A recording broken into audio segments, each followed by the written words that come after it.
कार्तिक मास महात्म्य का 26वां अध्याय श्री विष्णु की कृपा से आज तुमको रहा बताए। ओम नमो भगवते वासुदेवाय। नमस्कार दोस्तों, आज की इस वीडियो में हम सुनेंगे कार्तिक मास में सुनी जाने वाले कार्तिक महात्म्य की कथा। यह कथा कार्तिक मास में अवश्य ही और प्रत्येक भक्तगण को श्रवण करनी चाहिए। भगवान श्री हरि कहते हैं, जिन व्यक्ति ने भी कार्तिक के माह में 5 कार्य कर लिए, उसके जीवन में कभी भी पुण्य की कोई समाप्ति नहीं होती है। कार्तिक के माह में गंगा स्नान, गंगा दीपदान, गौ की सेवा, आंवले के वृक्ष की सेवा और दीपदान, भगवान श्री हरि की पूजा और उपासना, तुलसी मैया की पूजा और दीपदान, साथ ही कार्तिक महात्म्य का श्रवण। यदि व्यक्ति इन सभी कार्यों को कर लेता है, तब उसके पुण्य की कभी कोई समाप्ति नहीं होती है। किसी भी कारणवश यदि मनुष्य कोई अन्य कार्य न कर पाए, तब भी यदि वह कार्तिक महात्म्य का सिर्फ श्रवण ही कर ले, बस इतने से ही मनुष्य का जीवन सार्थक हो जाता है और भगवान श्री हरि माँ लक्ष्मी की कृपा उस पर प्राप्त होती है। आइए भगवान श्री हरि और माता लक्ष्मी का ध्यान करते हुए आज की कथा को हम आरंभ करते हैं। बोलो भगवान श्री हरि की जय, स्वामी नारायण की जय, माता लक्ष्मी की जय।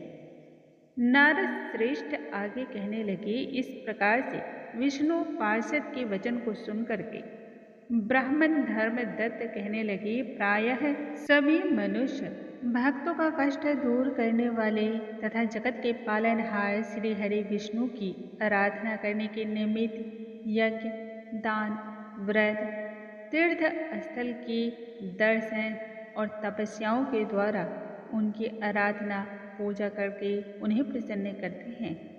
उन समस्त साधनाओं में ऐसा कौन सा सरल साधन है जो भगवान विष्णु की प्रसन्नता को बढ़ाने वाला है तथा ऐसा करने से उनका सामीप्य प्राप्त होता है। दोनों पार्षद तब अपने पूर्व जन्म की कथा बतलाते हुए कहने लगे धर्मदत्त से, हे ब्राह्मण श्रेष्ठ, आज आपने बड़ा ही सुंदर प्रश्न पूछा है जो कि बहुत ही श्रेष्ठ है। आज हम दोनों ही आपको भगवान विष्णु को शीघ्रता से प्रसन्न करने का वह सरल उपाय बतलाते हैं। इस संदर्भ में एक प्राचीन वृत्तांत है, वह सुनो ध्यान से। पूर्व काल की बात है, कांचीपुरी में चोल नामक एक चक्रवर्ती राजा थे। उन्हीं के नाम पर उनके अधीन रहने वाले सभी देश चोल नाम से विख्यात हुए। राजा चोल जब इस समस्त भूमंडल पर शासन करते थे, तब उस समय उनके राज्य में कोई भी मनुष्य ना तो दुखी था, ना ही दारिद्र, ना ही उसके मन में पाप जैसी कोई भावना ही थी, ना ही कोई मनुष्य रोगी था और ना ही अन्य प्रकार की किसी भी पीड़ा से वह ग्रसित था। वक्त इसी प्रकार से व्यतीत हो रहे थे। एक समय की बात है, राजा चोल अनंत सेन नामक तीर्थ स्थल पर गए हुए थे, जहाँ जगदीश्वर भगवान विष्णु ने योग निद्रा का आश्रय लेकर के शयन ग्रहण किया हुआ था।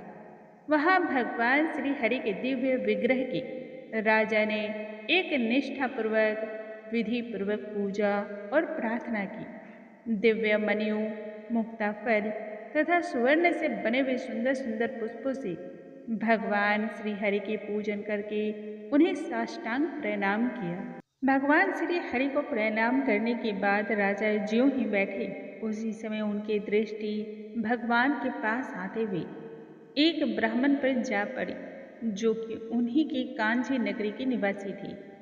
उस ब्राह्मण देवता का नाम विष्णुदास था।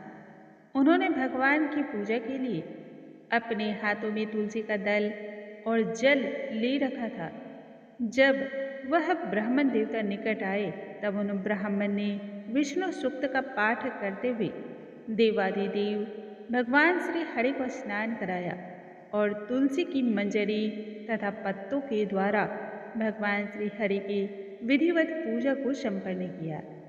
राजा चोल ने पूर्व ही पूजा पाठ करने के दौरान जो महंगे महंगे बहुमूल्य रत्न भगवान श्री हरि को चढ़ाए हुए थे, जिन रत्नों के द्वारा उनकी पूजा की थी, वह सभी तुलसी की मंजरी और पत्तों से ढक गई।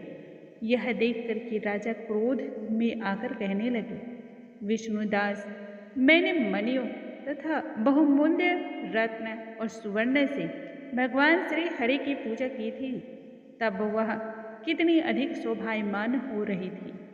तुमने तुलसी दल और मंजरियों को चढ़ा करके उन सभी बहुमूल्य रत्नों को ढक दिया। बतलाओ, ऐसा जघन्य पाप तुमने क्यों किया? मुझे तो ऐसा जान पड़ता है कि तुम दरिद्र और गंवार हो। भगवान विष्णु की भक्ति को भला तुम क्या जानोगे? तुम्हें तो इसके बारे में कुछ भी पता नहीं है। राजा के मुख से इस प्रकार की बातों को सुनकर के ब्राह्मण विष्णुदास कहने लगा, हे राजा, फिर तो आपको भक्ति के विषय में कुछ भी अता पता नहीं है। आप तो केवल अपने राजसी होने का घमंड कर रहे हैं। बतलाइए तो, आज से पूर्व आपने कितने वैष्णव व्रतों का पालन किया है? तब राजा चोल दंभ में हंसते हुए कहने लगे, तुम तो दरिद्र और निर्धन हो। भला तुम भगवान विष्णु की भक्ति क्या जानो? तुम में भक्ति ही कितनी है? तुमने भगवान विष्णु को संतुष्ट करने वाला और प्रसन्न करने वाला ना तो कोई यज्ञ ही किया है और ना ही कोई दान इत्यादि जैसे कर्म ही किए हैं। ना तो तुमने देव मंदिर का निर्माण करवाया और ना ही तुमने उनके नाम की यज्ञशाला ही करवाई है। फिर तुम्हें अपनी भक्ति पर इतना गर्व क्यों हो रहा है? राजा चोल ने तभी सभी ब्राह्मणों को सामने रखकर यह भी कहा कि आज मेरा प्रण है। अब इस बात को आप लोग भी देखिए कि हम दोनों में किसकी भक्ति सच्ची है। सबसे पहले भगवान विष्णु के दर्शन कौन करता है, मैं या फिर यह ब्राह्मण? सब लोग इसके बाद स्वतः ही जान जाएंगे। ऐसा कहने के बाद राजा अपने राज्य भवन की ओर बढ़ चले। वहां उन्होंने महर्षि बुद्धगल को आचार्य बना करके वैष्णव यज्ञ का प्रारंभ किया। उधर सदैव भगवान विष्णु को प्रसन्न करने वाले शास्त्रोक्त विधि के अनुसार पूजा पाठ करने वाला विष्णुदास भी व्रत के नियमों का पालन करते हुए वहीं भगवान विष्णु के मंदिर में टिक करके उनकी भजन कीर्तन और उपासना करने लगा। उन्होंने माघ और कार्तिक के उत्तम व्रत का अनुष्ठान किया, तुलसी वन की रक्षा की, एकादशी को द्वादक्षर मंत्र का जाप किया, नृत्य गान आदि प्रकार के अनेक मंगलमय गीतों के द्वारा भगवान श्री हरि की पूजा और उपासना की।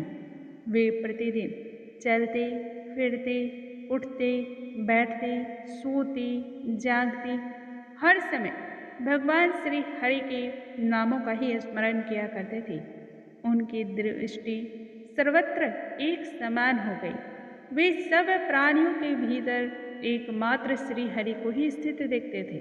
दोनों अपनी अपनी आराधना में इसी प्रकार से संलग्न थे। दोनों ही अपने अपने व्रत को लेकर के स्थिर थे और अपनी संपूर्ण इंद्रियां तथा समस्त कर्म भगवान विष्णु को वह समर्पित कर चुके थे। इस अवस्था में रहते हुए उन्होंने दीर्घ काल का समय व्यतीत किया। बोलो भगवान श्री हरि की जय, स्वामी नारायण की जय, माता लक्ष्मी की जय। दोस्तों, आज की इस वीडियो में हमने सुना कार्तिक मास महात्म्य की 26वें अध्याय का पाठ। कल के वीडियो में हम आगे की कथा के साथ फिर से मिलेंगे। यदि आज का वीडियो आपको पसंद आया हो तो लाइक करना बिल्कुल न भूलें, क्योंकि आपके एक लाइक से हमारा उत्साह बढ़ता है। अगले वीडियो में नई जानकारी के साथ हम फिर से मिलेंगे। तब तक के लिए नमस्कार दोस्तों। ओम नमो भगवते वासुदेवाय।